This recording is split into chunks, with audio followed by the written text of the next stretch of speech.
we will see vaccines and vaccinosis. तो कल हमने देखा था वैसे कि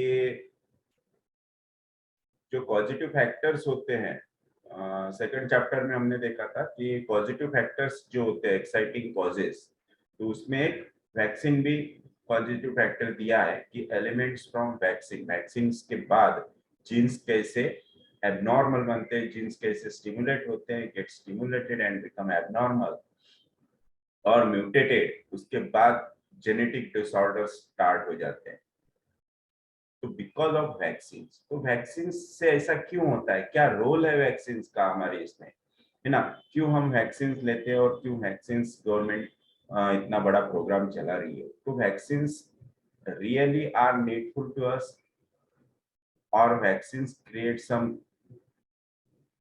डिजीजेस और प्रॉब्लम्स इन आवर बॉडी, ये सब हम आज देखने वाले हैं। वैक्सीन कैसे प्रिपेयर किए जाते हैं, वैक्सीन कैसे एडमिनिस्टर किए जाते हैं, ये सब हम आज देखेंगे। तो वैक्सीन एंड वैक्सीनोसिस ये चैप्टर है डॉक्टर विजय शाह सर का। तो in the early days vaccines were given to raise the so-called immunity of the child against various diseases. तो main motto, main role of vaccines का क्या है, to increase the immunity, to increase the immunity। लेकिन ये immunity किस तरीके से increase होती है, किस मतलब कौन सी इम्यूनिटी इंक्रीज होती है, क्या इससे जनरल इम्यूनिटी इंक्रीज होती है या फिर कोई पर्टिकुलर इम्यूनिटी इंक्रीज होती है। तो इससे इंक्रीज होती है ओनली पर्टिकुलर इम्यूनिटी, जैसे कि बीसीजी वैक्सीन से ओनली ट्यूबरक्यूलस बैक्टीरिया के लिए, ट्यूबरक्यूलर डिजीज के लिए उसके इम्यूनिटी इंप्रूव होगी, ग्रो होगी। पोलियो के लिए पोलियो वैक्सीन से पोलियो डिजीज के लिए इम्यूनिटी इंप्रूव होगी। तो ये जो पर्टिकुलर इम्यूनिटी इंक्रीज हो रही है, does it required for us, क्या इसकी जरूरत है, क्या हमारे अंदर इम्यूनिटी है ही नहीं करके हम इस पर्टिकुलर इम्यूनिटी को बढ़ा रहे हैं थ्रू वैक्सीन। तो but unfortunately today the main purpose of rising the immunity has been sidetracked and more emphasis is being laid on marketing gimmicks। ये गिमिक्स है वैक्सीन का, क्योंकि वैक्सीन किस लिए देनी चाहिए और दिए जाती है, वो only to grow the immunity. But आजकल ऐसा नहीं हो रहा है, आजकल तो जिस वैक्सीन की जरूरत नहीं वो भी वैक्सीन दिए जा रहे हैं, है ना। अगर वैक्सीन की लिस्ट बनाए तो एक बहुत लंबी लिस्ट तैयार हो जाती है कि ये वैक्सीन, वो vaccine, malaria vaccine, typhoid vaccine, है ना, BCG, polio, mumps, measles, hepatitis, बहुत सारी लिस्ट आ जाएंगी और ये कंपलसरी कर दिया पेडियाट्रिक्स को कि ये वैक्सीन लेनी है। तो ऐसा क्यों, क्यों इतना कंपल्शन बनाया गया। तो ये है उसका मार्केट गिमिक्स कि ये वैक्सीन का बेनिफिट तो बहुत कम पेशेंट को होता है, लेकिन डॉक्टर्स को, कंपनी को, गवर्नमेंट को इसका बहुत ज्यादा बड़ा बेनिफिट होता है। तो इसलिए ये इतने बड़े प्रोग्राम, इतना बड़ा प्रोग्राम चलाया जाता है वैक्सीन के लिए। So thus the emergence of newer vaccine to the ones already present। Nowadays, campaign is going on all around the world about mandatory and optional vaccinations। Yes, 21 to 24 different primary and booster doses are given, 21 to 24, to vaccinate a newborn। Yes, अब देखो ये vaccine किसको दिए जाती है, new borns को, बच्चा बाहर आता है, आते बराबर उसके मुंह में जिंदगी का एक बूंद डाल दिया जाता है और वो होता है पोलियो, उसके बाद बीसीजी। अब कोई बताए कि जिस बेबी को, इन्फेंट को, ये न्यूबॉर्न बेबी को ये दिया जा रहा है, उसकी इम्यूनिटी स्टेटस क्या है? क्या उसकी इम्यूनिटी कम है, क्या उसकी इम्यूनिटी बहुत ज्यादा है, या फिर उसमें इम्यूनिटी ही नहीं है? किसने मेजर किया ये कि उसके पोलियो के लिए उसके अंदर इम्यूनिटी है कि नहीं है? बीसीजी मतलब ट्यूबरकुलस के लिए उसके अंदर, प्राइमरी कॉम्प्लेक्स के लिए उसके अंदर इम्यूनिटी है कि नहीं? आज तक किसी ने इम्यूनिटी मेजर की है? उसका कोई इंस्ट्रूमेंट बना है जिससे इम्यूनिटी मेजर की जाती है? नहीं। फिर भी हमें पता भी नहीं होता है कि उसके अंदर एक्चुअल में वैक्सीन की जरूरत है, नीडफुल है कि नहीं है। फिर भी हम जबरदस्ती से उसको, बच्चा बाहर आते बराबर, ये ले भाई जिंदगी का पहला डोज, अब देख तेरी जिंदगी आगे क्या होने वाली है ना, वो उसको पिला देते हैं। Immune status of an infant is nearly unknown. Such large numbers of vaccines are found to be responsible for totally new class of diseases in children. Most of the diseases of children are due to vaccines.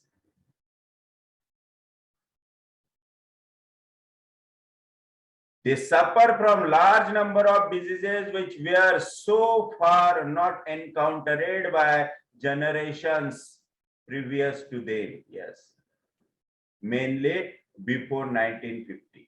आप देखो 1950 के पहले इतने diseases थे क्या? वहां उस वक्त डिजीजेस भी थे भी तो कैसे एक्यूट डिजीजेस थे? This clearly indicates causal relationship. It has been proved that vaccines or vaccinations increases immunity. Yes, ये क्लियर है कि वैक्सीन से इम्यूनिटी बढ़ती है. All vaccines grow immunity, but particular immunity, particular to that of disease immunity. जिस disease के लिए दे जा रहे हैं उस डिजीज की इम्यूनिटी, उसके अगेंस्ट एंटीबॉडीज तैयार होंगे और उसके लिए इम्यूनिटी बढ़ेगी. लेकिन उसके बदले में हो क्या रहा है? वो एक पर्टिकुलर इम्यूनिटी बढ़ाने के लिए हम अपनी कितनी बड़ी कॉस्ट इम्यूनिटी की उसके अगेंस्ट चुका रहे हैं. तो वो क्या है? It has been proved the vaccination increases immunity against particular diseases only temporarily. ये जो भी इम्यूनिटी बढ़ रही है ये तो ओनली टेम्पररी इम्यूनिटी है, क्योंकि बॉडी का नेचुरल एक रूल है कि बॉडी के अंदर जो भी फॉरेन जाता है, तो फॉरेन वो एक तो वैक्सीन हो, कुछ पार्टिकल हो, कुछ फॉरेन बॉडीज हो, कुछ भी जब बॉडी के अंदर जाता है तो बॉडी की एक नेचुरल टेंडेंसी है कि बॉडी उसको थ्रो आउट कर देती है, एक्सक्रीट कर देती है पट से. ये नेचुरल टेंडेंसी है, ये गॉड गिफ्ट है हमें मिले हुआ. तो ये जो आर्टिफिशियल इम्यूनिटी, आर्टिफिशियल वैक्सीन से इम्यूनिटी क्रिएट हो रही है, ये कितने दिन तक टिकेगी बॉडी में? अल्टीमेटली बॉडी उसको एक दिन बाहर फेंकने वाली. मतलब ये जो इम्यूनिटी, आर्टिफिशियल इम्यूनिटी हम क्रिएट कर रहे हैं, ये कितने दिन टिकने वाली? आप देखो कोरोना के लिए इतना बड़ा वैक्सीन का प्रोग्राम चलाया गया तो गवर्नमेंट, लेकिन एक डोज लेने के बाद इम्यूनिटी बढ़ी, वापस इम्यूनिटी डाउन हो गई, फिर दूसरा डोज निकाला, फिर वापस कम हो गई, फिर तीसरा डोज निकाला. राइट? अब शायद हो सकता है चौथा डोज भी आ जाए. तो कब तक वैक्सीनेशन करते रहेंगे? इसका मतलब ही ये है कि बॉडी के अंदर ये जो इम्यूनिटी आ रही है दैट इज द टेम्पररी. है ना, बॉडी उसको बाहर निकाल के फेंक ही देती है, क्योंकि बॉडी के अंदर ऑलरेडी क्या है, natural immunity present. But this happens at the cost of general immunity which decreases after vaccination. देखो कितनी बड़ी कॉस्ट हम चुका है। ये आर्टिफिशियल टेम्पररी इम्यूनिटी तो ले रहे हैं, लेकिन बॉडी की नेचुरल जनरल इम्यूनिटी जो हमें गॉड गिफ्ट मिला है उसे हम डिस्टर्ब कर रहे हैं, उसे हम उसके बदले में लॉस्ट कर रहे हैं। और ये अगर लॉस्ट हो गई तो जो इम्यूनिटी जिस चीज के लिए हमें मिली है कि जनरलाइज्ड बॉडी को रेजिस्टेंस पावर दिलाना, हर डिजीज के लिए, मतलब बॉडी के अंदर अगर कुछ भी जाता है तो उसको रेजिस्ट करेगी, यह हमारी इम्यूनिटी। और जो हम पर्टिकुलर डिजीज के लिए ले रहे वैक्सीन, वो तो खाली उसी डिजीज के लिए इम्यून करेगा हमें, बाकी चीजों के लिए नहीं। लेकिन जो नेचुरली हमें इम्यूनिटी मिली है वो तो हर चीज के लिए हमें पावर देगा। सो वो इम्यूनिटी हम उसमें वीक बना रहे हैं, लॉस्ट कर रहे हैं। thus making which decreases after vaccination, yes, thus making infants and children prone to various diseases। आप देखो एक भी पेडियाट्रिक का हॉस्पिटल कभी आपको खाली नहीं दिखेगा। क्यों? इतने बड़े वैक्सीन दे रहे हैं, इतना ही कर रहे हैं, फिर तो बच्चों को कुछ होना ही नहीं चाहिए, है ना। हर बच्चा स्ट्रांग बनना चाहिए, क्योंकि ईच एंड एवरी डिजीज के लिए इम्यून कर रहे हैं उसको, वैक्सीन दे रहे। तो फिर क्यों हो रहा है? क्यों बीसीजी देने के बाद भी बच्चे को ट्यूबरकुलोसिस हो रहा है? क्यों टाइफॉइड, हेपेटाइटिस के वैक्सीन देने के बाद भी, mumps measles polio, mumps measles के वैक्सीन देने के बाद भी बच्चों को मम्स होते हैं, मीजल्स होते हैं, है ना। वो तो 10 साल तक, 8 9 10 साल तक वो उसको बूस्टर भी करते हैं, फिर भी टाइफाइड होता है, मीजल्स होता है। हर बच्चा देखो स्कूल में एक ना एक बार तो उसको मम अपने मीजल्स हो ही जाए, होता ही है। आप भी देखो आपके घर में आपके बच्चों को मीजल्स हुआ कि नहीं हुआ।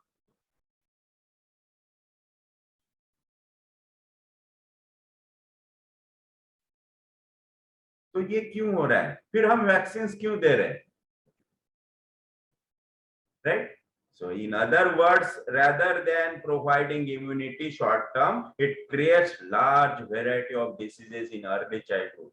Of late, even the pediatricians have realized that they have been encountering numerous diseases in children which were not observed few decades ago. सबको पता है, सब जानते हैं, जो कर रहे हैं that is not right things, फिर भी दे रहे। is not it marketing gimmicks? ये वही है। तो ये होता है वैक्सीन का role. Now content of this vaccine, तो ये तो सबको मालूम है कि वैक्सीन के क्या कंटेंट है। All vaccine are scheduled for poison. हर वैक्सीन में कुछ ना कुछ, किसी ना किसी टाइप का पॉइजन होता ही। Majority of vaccine are made from live attenuated organisms, जैसे polio, BCG. toxins of the organism or dead organism, and recently genetically derived vaccines also.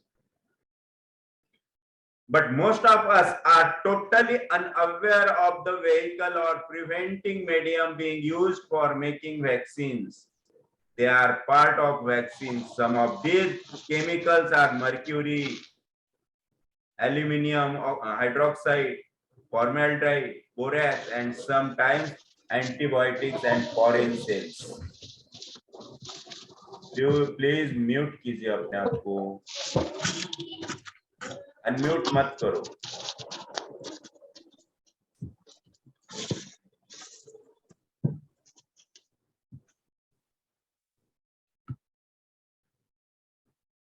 So these added contents are equally potent agent of vaccinosis.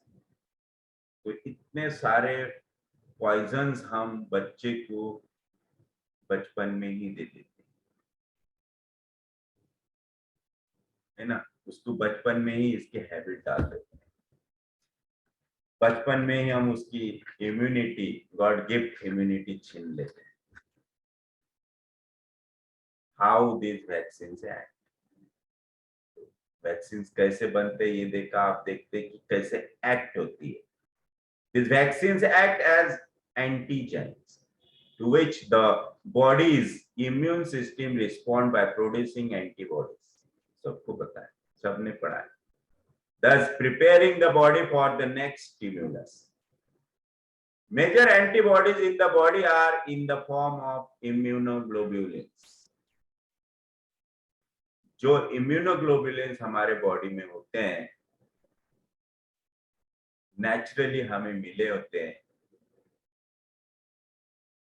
That is IgG, IgM, IgA, IgE and IgD. These are 5 immunoglobulins. और ये एक 100% ratio में हमारे body के अंदर होते हैं. These are proportionately balanced in the body. They are approximately placed like this: IgG 77%,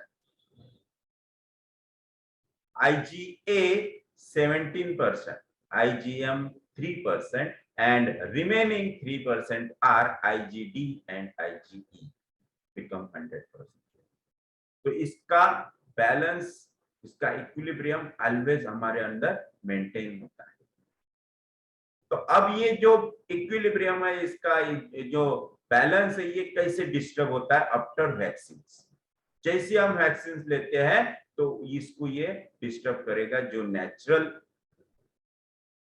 100% हमारे अंदर प्रेजेंट होता है, इसको कैसे ये डिस्टर्ब करता है. तो immunoglobulin IgG gives the general and long term immunity and IgM is transient and short lasting immunoglobulin. तो आप देखो, जब भी हमें एक्यूट या फिर कोई क्रॉनिक इन्फेक्शन होता है तो हम टॉर्च टेस्ट करते हैं, इम्यूनोग्लोबुलिन टेस्ट. उसमें पता चलता है कि हाई हुआ या फिर लो. So immunoglobulin A gives immunity. तो लॉन्ग टर्म के लिए कौन सी इम्यूनोग्लोबुलिन है? That is IgG and IgM is a short lasting immunoglobulin. तो एक्यूट के लिए IgM टेस्ट होती है और क्रॉनिक के लिए IgG. So immunoglobulin IgA gives immunity at the level of skin. IgA क्या कर रहा है? किसको प्रोटेक्ट कर रहा है? स्किन को. तो आप देखो, जैसे ही पोलियो वैक्सीन या फिर BCG वैक्सीन बच्चे को दिया जाता है तो उसके बाद उनके बॉडी के ऊपर नेपी रैश आता है ना, इरप्शंस आते हैं, और हम पट से उसको anti fungal powder, ointments use करना शुरू कर देते हैं. डर्मीकुल कौन से आते हैं मुझे पता नहीं, लेकिन कुछ पाउडर्स होते हैं, तो वो बच्चे उसके ऊपर अप्लाई करना शुरू कर देते हैं. लेकिन ये नहीं देखते कि ये रैश आया क्यों. बच्चों को तो इतना हाइजीनिकली रखा जाता है, और आजकल तो इतना अवेयरनेस बढ़ गया कि जैसे डिलीवरी होती है, बच्चा आता है तो सब कुछ स्टरलाइज होता है ना. पहले तभी जूने कपड़े यूज करते थे, साड़ियों के फाड़ के यूज करते थे, लेकिन आज तो ऐसा नहीं है. बच्चा आता है तो पहले उसको न्यू ड्रेस मिलता है आते बराबर, और वो भी स्टरलाइज होता है. फिर भी उसको रैश क्यों आता है? ये होता है आफ्टर वैक्सीन. क्यों? कि जैसे ही वैक्सीन बॉडी में एंटर करेगी तो उसका पहले IgA डिस्टर्ब करेगी, और IgE प्रोटेक्ट द स्किन, इसलिए स्किन पे उसके रैश आता है, और हम उसको नाम देते हैं नेपी रैश. है ना, कि बच्चा, डॉक्टर ब्लेम करता है कि आप उसके कपड़े जल्दी चेंज नहीं कर रहे हैं, डायपर चेंज नहीं कर रहे, इसके लिए उसको रैश है। म्यूकस, क्योंकि IgA gives immunity at the level of skin, ectoderm, mucus lining of respiratory tract, digestive tract and urinary tract. This is ectoderm to endoderm. जैसे ही रैश निकल जाता है after the application of powders, medicated powders, उसे कुछ दिन बाद cold coryza, respiratory problem और urinary problem start हो जाता है। ये क्या हो रहा है सब? वैक्सीन गया बॉडी में, रैश आया, रैश चला गया, उसके बाद रेस्पिरेटरी ट्रैक्ट इन्फेक्शन। तो लेस इंपॉर्टेंट से मोर इम्पोर्टेंट की तरफ हम बढ़ते जा रहे हैं, इम्पोर्टेंट ऑर्गन में जा रहा है। Yes yes. When a vaccine is given by injection, it bypasses this natural protective barrier and directly goes into the blood, giving the body no warning. जैसे कि BCG थ्रू इंजेक्शन दिया जाता है, तो ये डायरेक्टली ब्लड में जाता है और ब्लड में जो बैरियर है, नेचुरल बैरियर, उसको ब्रेक करके डायरेक्ट एक्ट होगा इम्यूनोग्लोबुलिन में।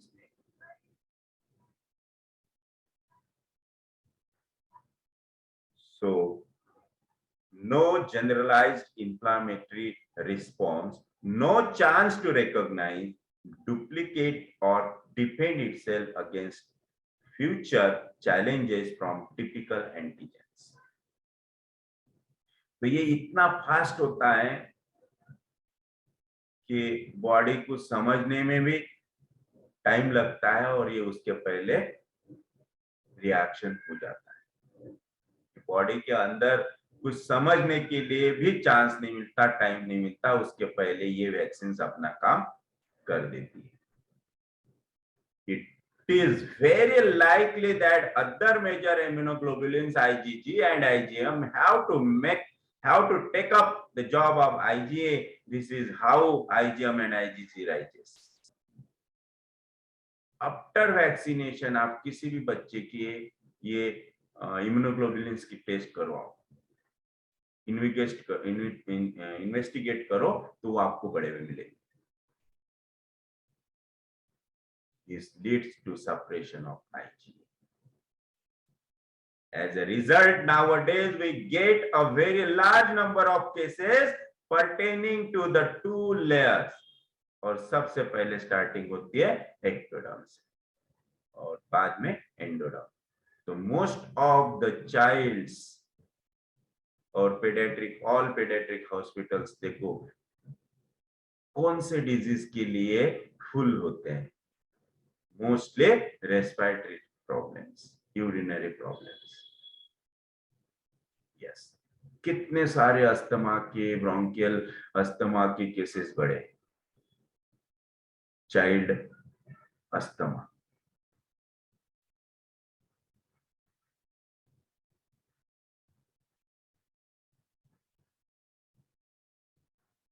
So nowadays we get a large number of cases pertaining to the two layers, ectoderm and endoderm, protected by IgA. Few examples are tinea, nappy rash, molluscum, contagiosa, warts, infantile eczema, allergic dermatitis, and so on at the ectodermal level. And secondly, chronic allergic rhinitis, bronchitis, asthma, nasal polyps, recurrent diarrhea, UTI, renal stones, fluent colic, etc. So these are all ectodermal and endodermal diseases. तो सबसे पहले affect होगा vaccine से ectoderm, then endoderm. At the endodermal level are also prevalent. Yes. So various researches have been done and documentation also recorded as regards the adverse effect of vaccinations. बहुत research हुए, कितने सारे countries ने इसको ban भी कर दिया, फिर भी वैक्सीनेशन चालू ही। पोलियो अपने कंट्री से कंप्लीटली निकल गया, है ना, जिसको हम देवी बोलते हैं, स्मॉल पॉक्स कंप्लीटली निकल गया, फिर भी अभी भी उसका वैक्सीनेशन शुरू है।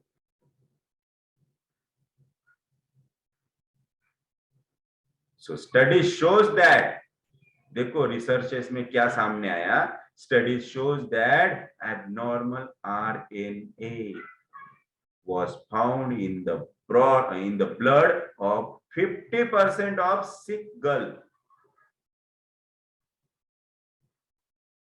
50% of sick girl जब ये रिसर्चेस हुए तो उसमें RNA, बच्चों के ब्लड में RNA,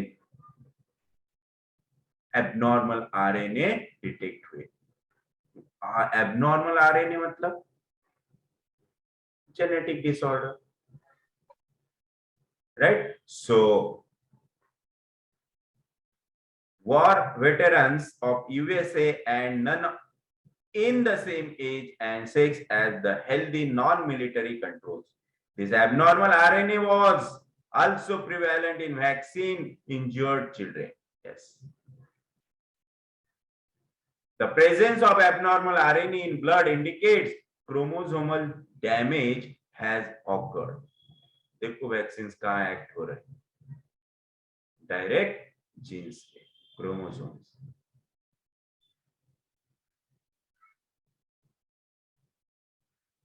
The RNA found in the sick Gulf War veterans contained genetic material that occurs only in regions of chromosome number 22q 11.2 susceptible, और यही देता है genetic disorder like Down syndrome.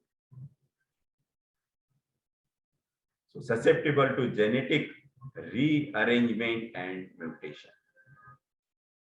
Damage to chromosome 22q 11.2 has been linked to autoimmune disorder, autoimmune disease such as juvenile diabetes, rheumatoid arthritis, thrombocytopenia, purpura, and multiple myelomas.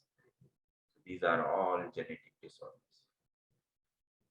The study shows that how genetic changes or abnormalities take place.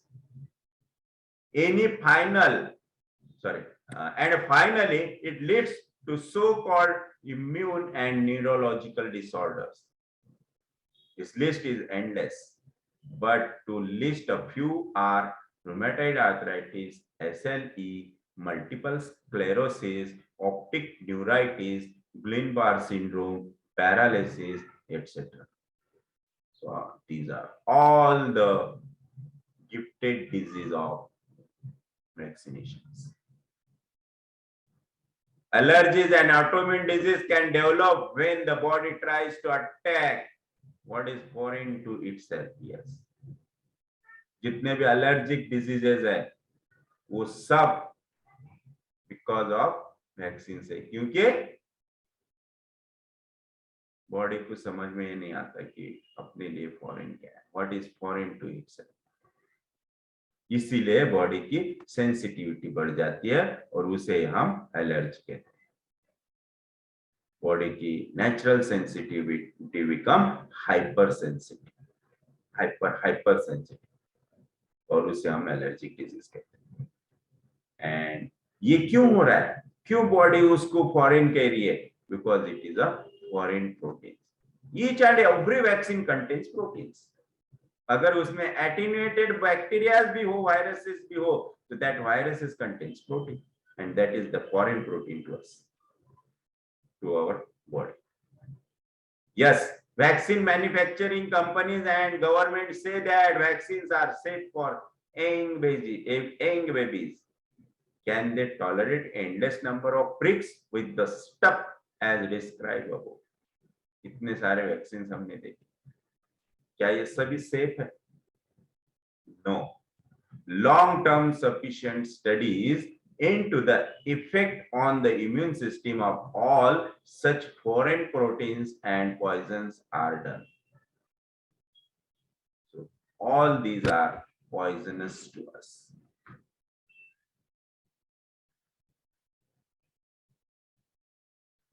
Thus, the ill effect of vaccinations are coming out into the open, the latest of them being that hepatitis B vaccine. आप देखो जब hepatitis B vaccine निकले तो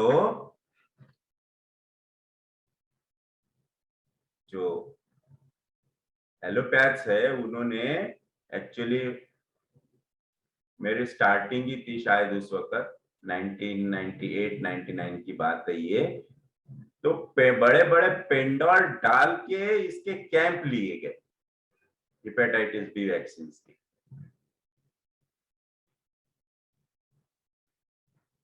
लोग ऐसे line में आते थे वो वैक्सीन लेने के लिए, क्योंकि कुछ तभी उस वक्त 1000 की 2000 रुपए उसकी वैल्यू मतलब प्राइस थी, और 3 वैक्सीनेशन होते थे उसके, तो 3 लेने पड़ते थे हेपेटाइटिस बी के लिए। लेकिन उस वक्त जो मीडिया ने, लोगों ने, डॉक्टर्स ने और गवर्नमेंट ने उसका प्रोपोगंडा किया, वो इतना डेंजरस प्रोपोगंडा था कि हेपेटाइटिस बी को इतना डेंजर डिजीज बता दिया, इतना डेंजर डिजीज लोगों के सामने लाया गया कि ये इतना डेंजर है कि ये सलाइवा से भी होता है, मतलब HIV से भी डेंजर उसको बना दिया था। लेकिन हेपेटाइटिस बी ओनली, ये जो होता है किससे होता है, only for blood contact, blood transfusion. Perspiration से भी होता है, सीमेन से भी होता है और सलाइवा से भी होता है, ऐसा उस वक्त प्रोपोगंडा किया गया। इसलिए लोग इतने भीड़ में आते थे और इसको लेते थे। सर अभी तक जो है मेडिसिन की बुक में लिखा हुआ है, यहाँ तक कि यूज की हुई जो ब्लेड है ना, अपन बियर बनाते हैं, हाँ, उससे भी कहते हैं फैलता है। यस, अभी भी बहुत ही खतरनाक बताते हैं। यस, लेकिन उतना खतरनाक है हेपेटाइटिस बी? कितने सारे पेशेंट है हेपेटाइटिस बी के, है ना, और नॉर्मल लाइफ जी रहे, लेकिन हेपेटाइटिस बी वैक्सीन कंपलसरी किया गया था। और सर कई लोगों के पॉजिटिव आता है लेकिन कोई प्रॉब्लम नहीं है normal life. Yes, right? So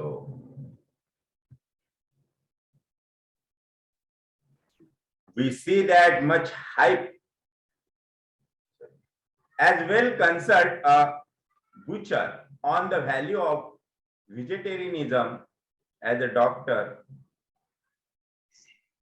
on the work of vaccinations.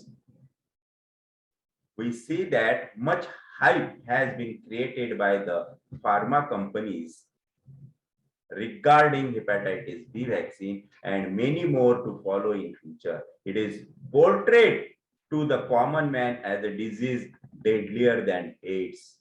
According to them, hepatitis B spreads not only through infected blood, but also by tears, saliva, urine, semen, and vaginal fluids, sweat, and other discharges also. But it is not so. Who clearly states that it spreads only through infected blood and not by any body fluid, unless contaminated with the infected blood. Yes. The high risk group includes people with multiple sex partners, especially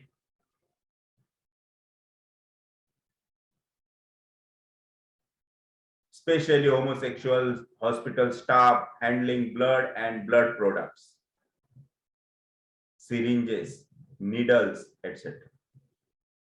Babies born to infected mothers, people requiring repeated transfusions, IV drugs, abusers, etc. These are the transmitters.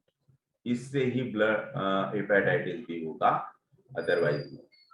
But the marketing companies advocates it for newborn infants, school-going children, and house bills who do not fall under the high-risk group. Yes.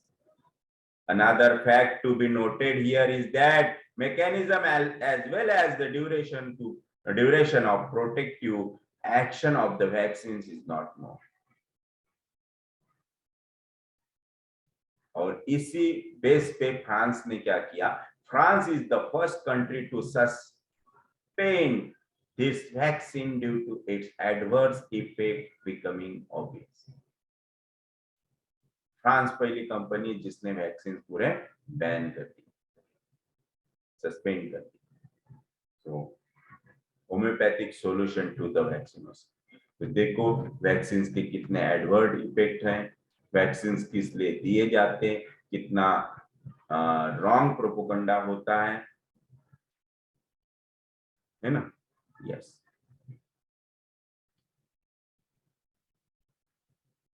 और India की एक खासियत है,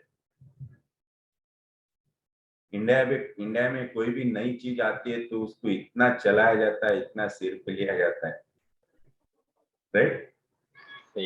ये हमारे genetics में है ना. आप देखो कि एक आधे गांव में कोई नया डॉक्टर आता है तो सब पेशेंट उसके तरफ. यस. और जब उसका पता चलता है धीरे धीरे तो लोग कम होना शुरू कर देते हैं. इसीलिए वो नया है, आया था ना कि नया है, चलने दो. Now homeopathic solution to the vaccinosis. तो homeopathic solutions का है vaccines के लिए. The world is becoming increasingly aware of the homeopathic solutions to this vaccinosis. Since homeopathic medicines act at the genetic level, homeopathy is the only solution. We have a large group of medicines to tackle with elements from vaccinations. ये एक ऐसा rubric है जिसके अंदर जो medicine आते हैं हमारे, वो पूरे वो वैक्सीन के इफेक्ट को न्यूट्रलाइज कर देते. इसलिए वैक्सीन आफ्टर वैक्सीनेशन अगर कोई पेशेंट आता है, कोई जेनेटिक डिसऑर्डर्स होती हैं, कुछ भी होता है, तो 100% we can treat that condition. Surely छाती ठोक के बोलना कि ये 100% क्योर होगा. Yes. So we are treating and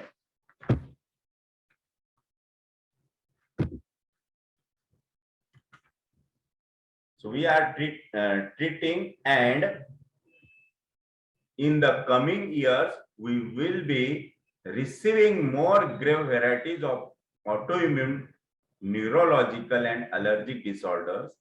We at Reductive Homeopathy have been stressing on genetic constitutional simillimum since the time of inception.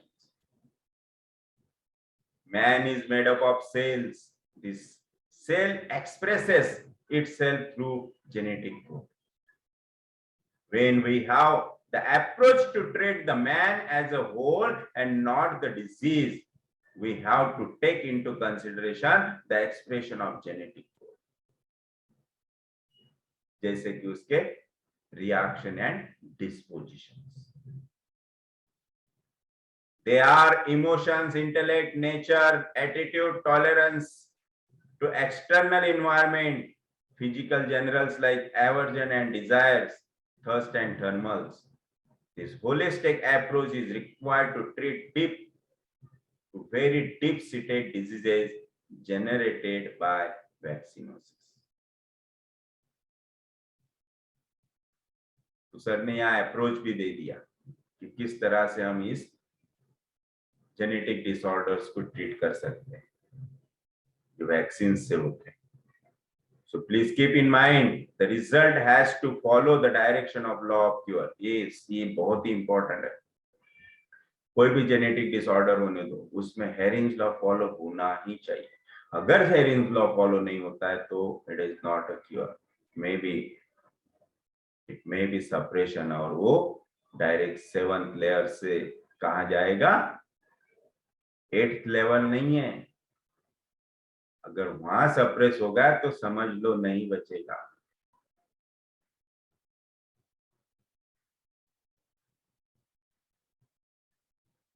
So cure and fundamentals of homeopathy, and then the wonders will follow.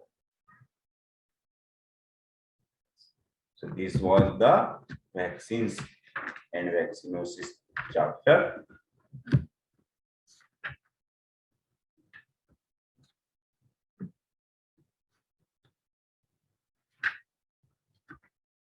तो इसमें किसी को कोई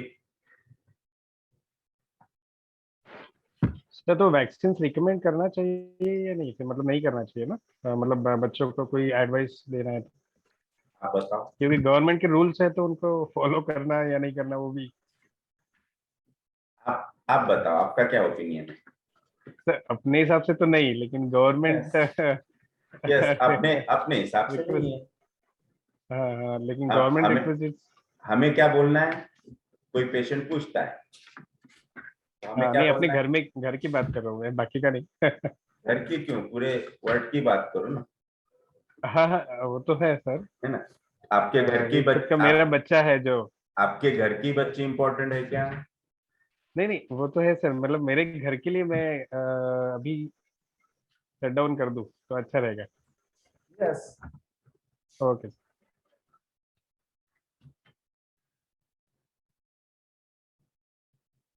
तो इसके ऊपर ही immunology and homeopathy, ये chapter इसके लिंक है थोड़ा सा।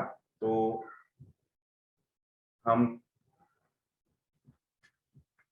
कल इम्यूनोलॉजी एंड होम्योपैथी लेना कि डायरेक्ट एम्ब्रियोलॉजी शुरू करना?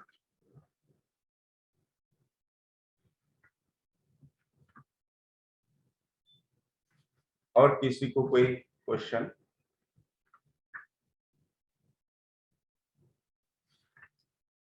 तो हम पहले इसके साथ इम्यूनोलॉजी लेंगे, राइट? कल मतलब कल तो सैटरडे संडे अपना ऑफ होता है, मंडे को हम इम्यूनोलॉजी लेंगे, इम्यूनोलॉजी एंड होम्योपैथी।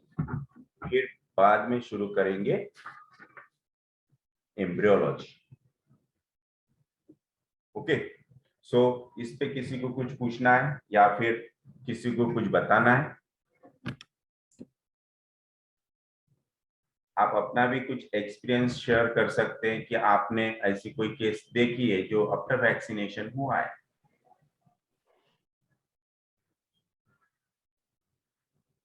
बोल सकते हैं,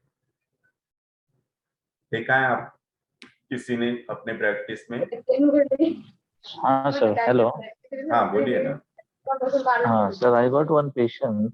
हाँ तो इज नाउ 4 years old। या उसका हिस्ट्री में ऐसा था, he day first he got BCG vaccine and same day in the evening he got little drowsy, semi conscious, not taking feeds. हाँ तो पेडियाट्रिशियन ने फिर उनको बोला कि उनको थोड़ा ऑब्जर्वेशन के लिए एडमिट करो। and day second, day 3 he had myoclonic jerks and which was developed to the GTC. Then he developed proper generalized tonic convergence on the day 3, day 4. Then they have done MRI, EEG, everything, but which was normal. And he has been put on anti-epileptics for at least 6 months to 8 months he received, but they over a period of time they stopped it. So in such cases, how we should approach? अभी इसमें we have to start with या तो फिर whenever they comes to us for the treatment for certain अभी present treatment के लिए, तो ऐसे cases को मतलब whether to elements from उसका वो past history concern करके उसको कुछ देना भी है या तो we have to treat according to whatever the present totality। ये अभी नो this is ऐसे how ऐसे केसेस में देखो, जहाँ जेनेटिक डिसऑर्डर्स आ रहे हैं ना, तो उसमें हमें जीसीएस थ्रू ही जाना है। वहां पे आपको मतलब जो एक्यूट टोटेलिटी है या फिर जो प्रेजेंट टोटेलिटी है वो देख के प्रिस्क्राइब नहीं करना है, आपको वहां पूरी केस लेना है। आप उसमें ये रूब्रिक भले ही डाल सकते हैं कि एलिमेंट्स फ्रॉम वैक्सीनेशन, लेकिन वहां पे आपको उसका जेनेटिक मेकअप देखना ही है।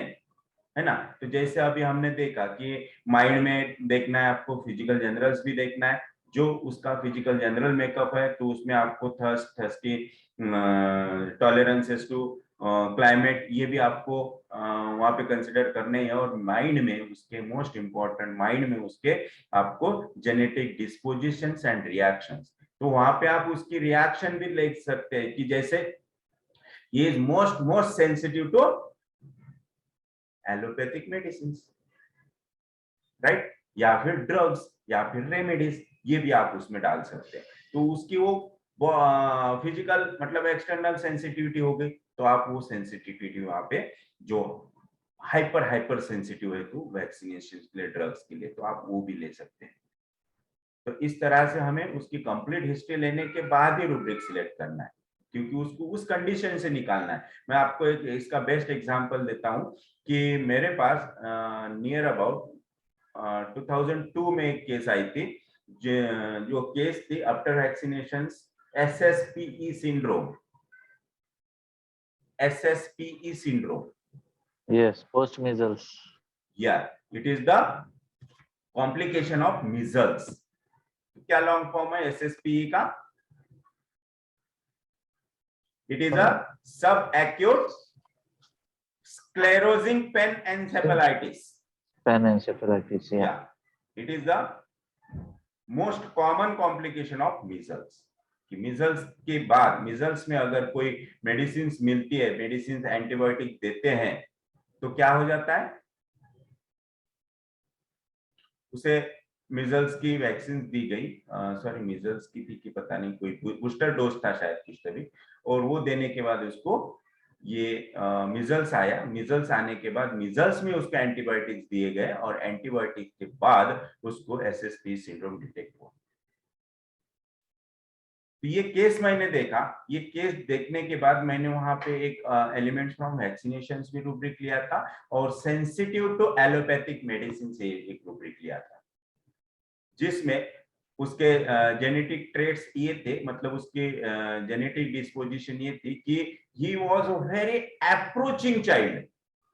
क्योंकि मैंने जब देखा उसको तो ओनली उसके आंखें ओपन थी और ब्रेन ओनली काम कर रहा था, बाकी ही वाज इन क्वाड्रिप्लेजिया, उसकी बॉडी, हाथ पैर दोनों भी एक्सट्रीमिटीज टोटली पैरालाइज्ड, उसकी urinary system completely paralysed, excretory system completely paralyzed,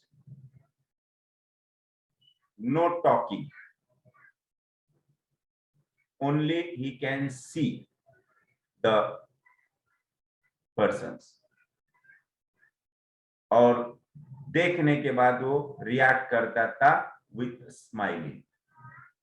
किसी को भी उसके सामने जो भी आएगा उसकी रिएक्शन रहेगी ओनली स्माइलिंग। फिर वो अननोन पर्सन भी हो तो वो स्माइलिंग देगा ही देगा। तो उसमें मैंने स्माइलिंग ये रूब्रिक लिया था और उसकी मेडिसिन आई थी सल्फर। सल्फर सिंगल डोज उसको देने के बाद उसका सबसे पहले आया यूरिनरी कंट्रोल, उसका यूरिनरी कंट्रोल आया, एक्सक्रीटरी कंट्रोल आया, उसके बाद उसका टॉकिंग आया, फिर उसके बाद उसके पैर की मूवमेंट स्टार्ट हो गई। हैंड्स आए नहीं थे उसके, कुछ तभी 6-7 महीने इसमें चले गए, उसके पैर की मूवमेंट्स आ गई थी और वो खुद होके मतलब सपोर्ट्स लेके बैठ सक रहा था। जब उसके थंब में मूवमेंट स्टार्ट हो गई, एक्चुअली पेशेंट यहाँ पे 8 मंथ तक यहाँ पे रूम मतलब आउटर साइड का पेशेंट था, तो मैंने उनको यहीं रखा था जब मेरा हॉस्पिटल नहीं था। तो मैंने उनको यहाँ रूम लेके उनको रहने को कहा था अकोला में। तो वो रूम यहाँ पे रूम लेके रह रहे थे, उसकी मदर और पेशेंट। उसके एक ओल्ड एज दादाजी भी थे जो आते थे जाते थे, हर वीक में वो आते थे। तो एक 6-8 महीने हो गए थे उसके, जब थंब में मूवमेंट स्टार्ट हो गई थी तब पेशेंट के रिलेटिव्स ने बोला कि हम कुछ दिन के लिए 8 महीने हो गए यहाँ आए हुए, तो कुछ दिन के लिए हम इसको, आप मेडिसिन दे दो, हम इसको हमारे खेड़े पे लेके जाते। मैंने बोला ठीक है, लेकिन उसको जल्दी लाना। ठीक है बोले। समर डेज थे, पेशेंट को यहाँ से लेके गए और 8 दिन बाद मुझे फोन आया कि उसको सीवियर डायरिया हुआ और वो डायरिया के लिए किसी लोकल डॉक्टर के पास लेके गए। उन्होंने उसको एंटीबायोटिक्स दिए, लूज मोशन स्टॉप हुए। लूज मोशन स्टॉप होने के बाद 3rd डे पे ही बिकम डल। उनका फोन आया मुझे कि उसको एकदम डल हो गया, उसको आवाज भी दे रहे थे, कुछ समझ में नहीं आ रहा, कोई रिएक्शन नहीं। मैंने बोला तुरंत लेके आओ, लेकिन वो उस दिन नहीं ला पाए। नेक्स्ट डे फोन आया कि he is no more। बोलो क्या बाप रे। सीखा आपने इस केस से? कितनी जान पे आ गई होंगी मेरे की, इतने मेहनत की मैंने, इतना उसको बाहर निकाला और एक बेवकूफी की वजह से वो पेशेंट चला गया। That loose motions was good sign, क्योंकि टॉक्सिन्स इलिमिनेट हो रहे थे बॉडी से। उसमें और एक बात थी, वो बात मैं बताता। जैसे मैंने उसको सल्फर दिया था, तो सल्फर देने के बाद उसको कुछ शायद 3rd वीक में उसको कन्वर्जेंस आए थे। तो आप बोलिए convulsions it is good sign और bad? Good sign. Yes, convulsions is a good sign. Medicine देने के बाद अगर उसे कन्वर्जेंस आते तो it is good sign, because convulsions are electrical discharges, उससे ब्रेन एक्टिव होता है। That was good sign. धीरे धीरे वो भी बंद हो गए थे, चले गए थे कन्वर्जेंस। बाद में उसको मिजल्स भी हुआ था, उसको बॉडी पे रैश भी आया था, और जैसे बॉडी पे रैश आया उसके बाद उसको लेग्स के थंब में, ग्रेटर टो में इंप्रूवमेंट स्टार्ट हो गई। This was a very excellent case, और इसमें से मुझे बहुत कुछ सीखने को मिला। हेरिंग्स लॉ क्या होता है मैंने इसमें से सीखा। जब ऐसी केसेस हम देखते हैं, ऐसा कुछ रिजल्ट हम देखते हैं, तो बहुत कुछ आइडियाज ओपन हो जाते हैं, बहुत कुछ सीखने को मिलता है, बहुत नॉलेज इंप्रूव होता है। लेकिन ये केस जब गई ना, तो इतना इतना मतलब क्या करना कुछ समझ में नहीं आ रहा था इसको, क्यों वो लेके गए और क्यों ऐसा हुआ। Yes, it was very precious patient Yeah. actually. या और sir, खाली एक था लेकिन, but one thing I want to ask, अभी being a loose motion being a good sign, या after so many months should we consider this? मुझे बीच में या अगर या उसने या अरे भाई, टॉक्सिन्स कब भी एलिमिनेट, जब मतलब कभी भी एलिमिनेट हो, that is good sign. And loose motion it is a psoric sign ना, दैट इज ऑलवेज गुड। और ऐसा नहीं कि एलिमिनेशन ऑफ टॉक्सिन तभी हुआ, उसके पहले भी हुआ ना, मिजल्स आए उसको, कन्वर्जेंस आए, that was also elimination of toxins. Okay. Yeah. Yeah. And sir, one more thing. Yeah. Even routinely, pediatric patients get vaccines. Yeah. So within after that, 24 hours, 48 hours, there's some get fever, some get, like irritability, restlessness, pain. So should we treat that when they come to us? How to approach them? No, never. So should we give क्योंकि वो something or body just की primary reaction है। Body अभी देखा हमने कि body के लिए ये जो इम्यूनोग्लोबुलिन्स, ये जो प्रोटीन्स बॉडी के अंदर जा रहे हैं, दैट वाज बॉडी के लिए वो एग्जैक्टली मतलब अननोन है, न्यू है। और अगर अपने अंदर कुछ न्यू जाता है, अननोन जाता है, तो बॉडी तो रिएक्ट करेगी, इसलिए तब उसे कुछ नहीं देना है, only wait and watch. then sir, ailment from vaccinations may then what things we should consider? What जब can patient present with? Vaccination देने के बाद अगर कुछ कॉम्प्लिकेशंस उसे आते हैं, this fever, loose motions or rash on body, it is not a complication, na. It is These the are body, normal it is, reaction. yeah, it is body's reaction, normal reaction, and that is SORA. मतलब उसका meaning क्या होता है अपने language में कि body ने reaction दिया है और दैट रिएक्शन इज सोरिक। क्यों क्यों क्यों बॉडी उसको सेंसिटिव हो गई? बिकॉज बॉडी उसको एलिमिनेट करनी चाहती है बॉडी से, उसको बाहर फेंकना चाहती है, और that reaction is a सोरिक reaction. It is good for us and patient also. Okay. Yeah.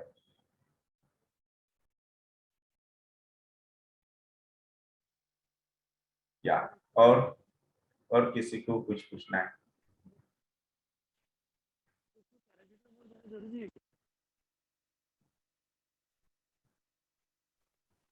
Sir autoimmune disorders मध्ये पोटेन्सी कशी सिलेक्ट करायची?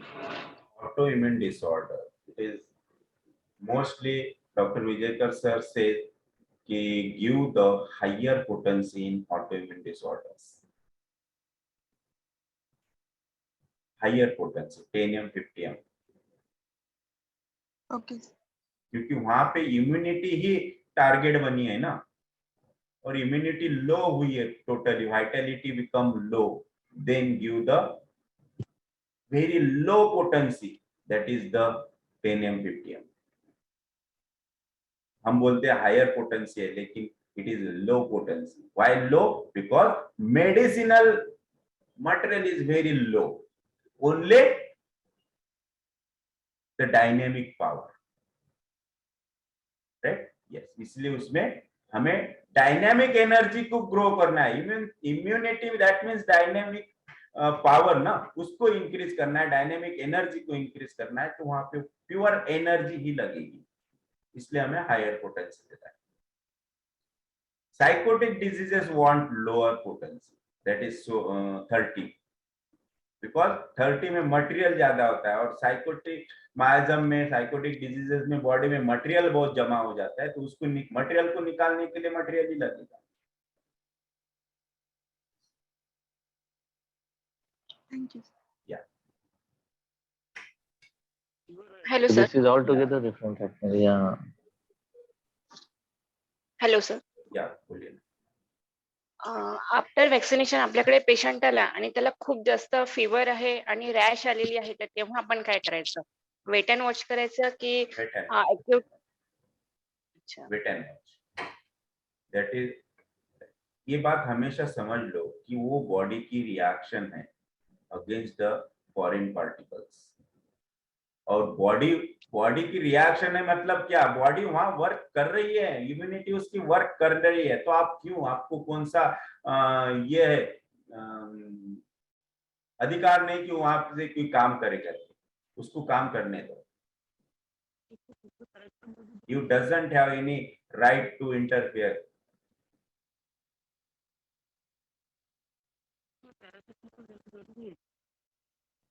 यस, तो जब भी आप लोग कुछ पूछेंगे, कुछ बताएंगे, तो इससे और लोगों का फायदा होगा, इसलिए पूछा करो, बोला करो, बताया करो, इससे आपका भी नॉलेज बढ़ेगा और लोगों को भी फायदा होगा। सर मी तुम्हाला विचारल्याप्रमाणे माझी मुलगी आहे धारा, तिला एकही वॅक्सिन नाही दिलेलं, तर Very good. आतापर्यंत तिला म्हणजे सिंगल टाइमही ती आजारी नाही पडलेली, झालं तर कोल्ड कोरायचा ती स्वतःच रिकवर करते, म्हणजे Yes, तिला पेडिएट्रिशियन नावाची गोष्ट आतापर्यंत माहिती नाहीये, very good. त्यामुळे मी कॉन्फिडेंटली सांगू शकते आता पेशंटला की वॅक्सिन कडे नका जाऊ म्हणून.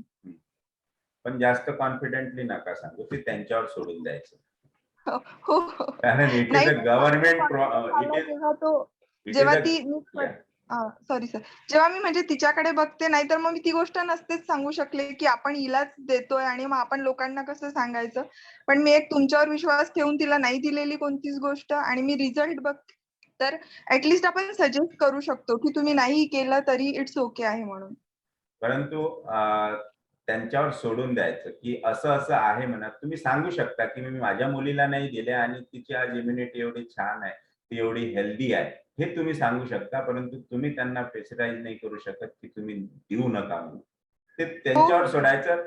तुम्ही डिसिजन घ्या म्हणा, हे तुम्ही डिसिजन घ्या द्यायचं की नाही द्यायचं, राईट? कारण it is a government programme.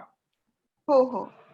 पण ते एक मी तिला तिचं एक्झाम्पल देऊ शकते ऍटलिस्ट की मी हिला नाही दिलंय तर ही अशी अशी आहे असं. येस, 100% तुम्हाला सांगायचं आहे, मुलीचं एक्झाम्पल द्यायचं आहे. तुम्ही अदर्स एक्झाम्पलही देऊ शकता. आता माझ्या घरात जवळपास 16-17 लहान मुलं आहेत, परंतु कोणालाच वॅक्सिनेशन केलेलं नाही. Oh, Right. great. Good sir, एकदम अच्छा.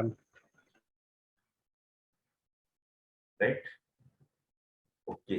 और किसी को कुछ पूछना है?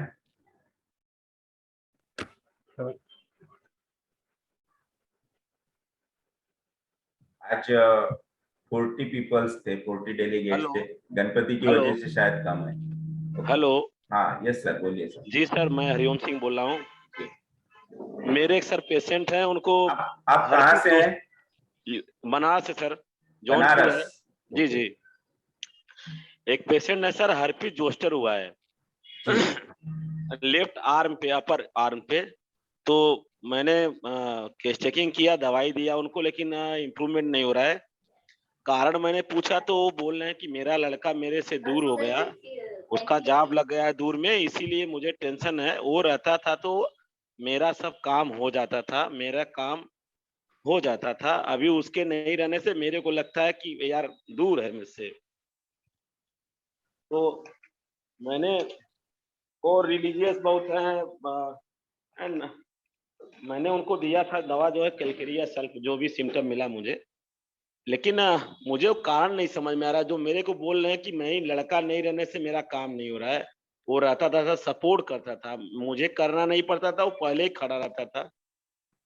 तो मैंने डिल्यूशन पुअर लिया था वहां से, रूब्रिक, और जो जनरल्स है उसके हिसाब से मैंने दिया. लेकिन मेरे को समझ में नहीं आ रहा है इस केस में से निकले कैसे जो है. या तो देखो क्या है, जो हर्पीज जोस्टर है, it is a viral disease. जी जी जी. राइट. तो कोई भी वायरल डिजीज हो और उसमें हर्पीज वाले, तो इनमें प्राइमरी डेज में तो कभी प्रिस्क्राइब ही नहीं करना. हाँ सर, हम बहुत दिन पीएल रखे जो है. या तो जब कोई कॉम्प्लिकेशन दिखता है या फिर हमें दिखता है कि जनरल पैरामीटर्स कंप्लीटली डिस्टर्ब हो रहे हैं, तो ऐसे वक्त हमें राइट बनता है कि उसे प्रिस्क्राइब करना. तो तब प्रिस्क्राइब हम ऑलवेज एक्यूट चार्ट पर से कर सकते हैं. क्योंकि मैंने मेरे अभी तक के प्रैक्टिस में मैंने ओनली एक्यूट चार्ट देख के प्रिस्क्राइब किया, तो बहुत एक्सीलेंट रिजल्ट आए. मुझे कभी रेपर्टराइज करने का उसमें काम ही नहीं पड़ा. अच्छा सर. या तो एक्यूट, क्योंकि herpes zoster it is a acute disease, आप उसको एक्यूट करके ही ट्रीट करें. ऐसा नहीं कि रेपर्टराइज करके मेडिसिन नहीं मिलेगी, लेकिन रेपर्टराइज करके मेडिसिन निकालने में हो सकता है आप कहीं गलत रूब्रिक्स लिया गया तो मेडिसिन रॉन्ग होगी. लेकिन आप एक्टिविटी पर से जाते हैं तो हमेशा आपको राइट रेमेडी आएगी. अच्छा सर. या तो सर मैंने तो अब प्रयास जब वो मतलब क्रॉनिक बन जाएगी कि भाई 1-1.5 महीना हो गया लेकिन सिम्टम नहीं जा रहे, उसका पेन नहीं जा रहा, बर्निंग नहीं जा रहा, तब आप फिर उसके रूब्रिक्स लेके आप उसको प्रिस्क्राइब कीजिए. तो जुलाई जून, राइट. जून, जी सर, जुलाई से हुआ है, 2-3 महीना हो गया सर उनको. हाँ. और मैंने जीसीएस निकाला उस समय. वो हॉट हैं, थर्स्टी हैं, राइट साइडेड हैं, टिमिड हैं, मैथ वीक था, इंग्लिश वीक था, कंटेंडेड लग रहे थे. तो पहले तो मैंने मैग्नीशियम सल्फ दिया उनको, मैग्नीशियम 200 जो है 4 डोज दिया, उससे भी आराम नहीं हुआ. फिर समझ में आया बीएस है क्या जो है इंटेलेक्ट के हिसाब से, वो भी काम नहीं किया. फिर बार बार वो बोल रहे थे डिल्यूशन पुअर के लिए, तो मैंने सीएस भी दिया, रिलीजियस टाइप के हैं जो है, बचपन से ही धार्मिक भावना ध्यान रखते हैं जो, लेकिन देख रहा हूँ कोई रिस्पांस नहीं है जो है. जी, आप वापस उसका रिकंसिडर कीजिए, केस को रिटेक कीजिए और वापस उसके डिस्पोजिशन निकालिए, राइट। और उसमें आप शायद इसमें जनरल्स में आपको एक रूब्रिक मिलेगा कि लॉन्ग लास्टिंग इन्फेक्शंस, वो देखिए और फिर उसको प्रिस्क्राइब कीजिए। क्रॉनिक इन्फेक्शन या उनका, लेकिन सर इसका कारण क्या है? जैसे हम लोग प्रिडिक्टिव में हर चीज का कारण निकालते हैं ना, कि इधर में इसकी वजह से अभी पेशेंट ऐसा सोच रहा है तो इसको ये बीमारी हो गई है, सोच रहा है थॉट प्रोसेस क्या है, तो इसके लिए इसका क्या थॉट प्रोसेस है? लड़का नहीं है, दूर है, इसीलिए उनका एक लड़का, fear. Viral diseases have fear, positive factor fear, anxiety, fear, insecurity. Sir इसमें होम सिकनेस ले सकते हैं क्या? होम सिकनेस से उसको क्या हो रहा है पहले ये देखिए। सर ये जो मॉलस्कम कॉन्टेजियोजम है, हाँ, ये विदाउट एनी मेडिसिन जा सकते हैं? विदाउट एनी मेडिसिन अगर उसकी इम्यूनिटी स्ट्रांग है तो जा सकते हैं। सर अभी एक लड़का है जिसको 6 महीने से मॉलस्कम कॉन्टेजियोजम है। हाँ, start on right cheek only, one spot था सर। अभी डे बाय डे उसको 2 और मल्टीपल हो गया, ओनली राइट साइड।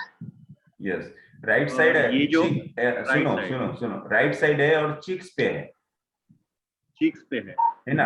एज क्या है बच्चे की?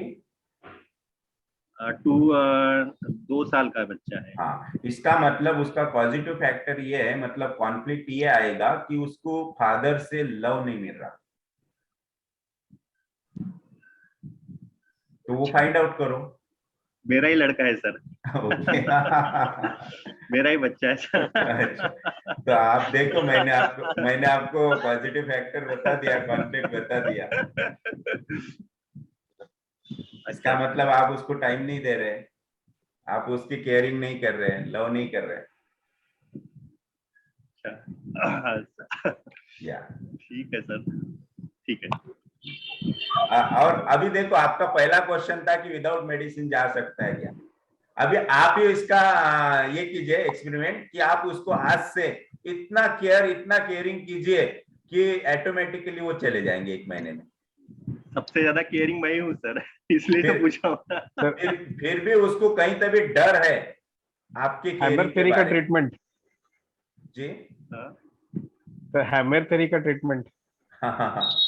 या तो आप उसको, उसके माइंड में कहीं तभी आपके प्रति डर है कि ये प्यार कहीं डिवाइड न हो जाए,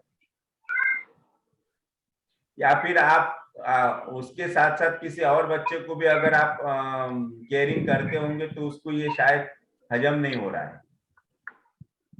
बच्चे सर 2 है, एक बड़ा है और एक छोटा है। हाँ, तो उसके सामने छोटा है, उसके सामने बड़े को कभी लाड प्यार नहीं करना, उसके सामने। ओके, या और मिल गए ना। लेकिन सर मैं एक चीज बताता हूँ कि केयरिंग सबसे ज्यादा मेरे साथ ही रहता है वो सर। और मोस्टली यानी दिन में 3 बजे से लेकर 6 बजे तक वो मेरे साथ ही रहता है, टाइम स्पेंड करता हूँ। बराबर है। अभी उसमें से ये बात सीखने जैसी है कि वो जितना टाइम आपके साथ रहता है, आप उसको जितना टाइम देते हैं, इसका मतलब उसकी नीड उससे भी ज्यादा है। उसको और इसके ऊपर एक मेडिसिन है, she wants more than her need। कौन सी मेडिसिन है बताओ? No, pulsatilla. और सर मैंने पल्सेटिला दिया ना? कल लास्ट में पल्सेटिला दिया है सर। अच्छा, 30 का सिंगल डोज दिया है। Very good. तो अभी वेट एंड वॉच करो 1-1.5 महीना। जी सर। हाँ, क्योंकि pulsatilla delusion appreciated not be में स्ट्रॉन्ग रेमेडी है, तो आप वेट एंड वॉच करो, उससे ही चले जाएंगे वो। Yes, okay sir. Excuse me sir, जैसे आपने बोला कि हर्पीज में इनिशियल डेज में मेडिसिन नहीं देना है, जी, तो लेकिन बहुत से पेशेंट ऐसे देखने में आते हैं कि बहुत सीवियर बर्निंग पेन कंप्लेंट करते हैं, उनको नींद नहीं आती, बहुत डिस्कम्फर्ट होता है। जी तो उस केस में भी हमको मेडिसिन नहीं देना है क्या? जी, आपने जो स्टार्टिंग में पूछा ना जी कि बहुत सारे पेशेंट जी को बर्निंग सीवियर होता है। जी जब हम बहुत सारे पेशेंट को कंसीडर कर रहे हैं तो हम ये क्यों नहीं कंसीडर कर रहे कि it is a common symptom, yes है ना? तो common symptom we never treat, yes है ना? तो ये तो मैंने सिंपली बता दिया। लेकिन जो वायरल डिजीजेस होते हैं, जैसे कि उनके जो भी सिम्टम होते हैं, जब वो स्टार्टिंग के डेज में वो सीवियर ही रहेंगे, क्योंकि सोरा है वहां पे, लैटेंट सोरा बर्स्ट हुआ है, तो वो बर्निंग सीवियर रहेगा ही। जी इसलिए उसमें हमें कुछ नहीं करना है, wait only give the SL and wait and watch, right? Right जब उसके जनरल पैरामीटर्स डिस्टर्ब हो जाएंगे, उसे वीकनेस डलनेस फील हो जाएगा, या फिर पूरा स्टेमिना वीक हो गया, तब आप उसको मेडिसिन दो। हाँ, लेकिन सर देन पेशेंट को जब भी बर्निंग सीवियर रहता है ना, दे बिकम मतलब या तो रेस्टलेस रहते हैं या तो sometime they become impatient with that, and with SL then how they will sustain with that, you know, ये सब थोड़ा इश्यूज रहता है प्रैक्टिकली। यस, तो ऐसे पेशेंट को कैसे हैंडल करना?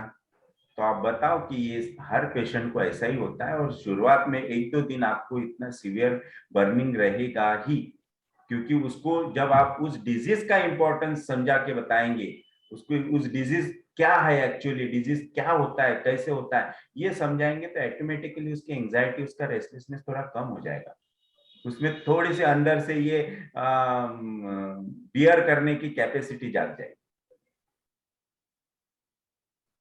और आप एसएल तो साथ में दे ही रहे, उसको बोलो कि भाई 1-1, 2-2 घंटे से ले ले, नो प्रॉब्लम, है ना? एक्चुअल में हमें उसकी मेंटल कंडीशन ग्रो करनी है, उसको कैपेबल बनाना है उस पेन के लिए, हेलो, क्योंकि वहां पे उसका रेजिस्टेंस पावर वर्क कर रहा है।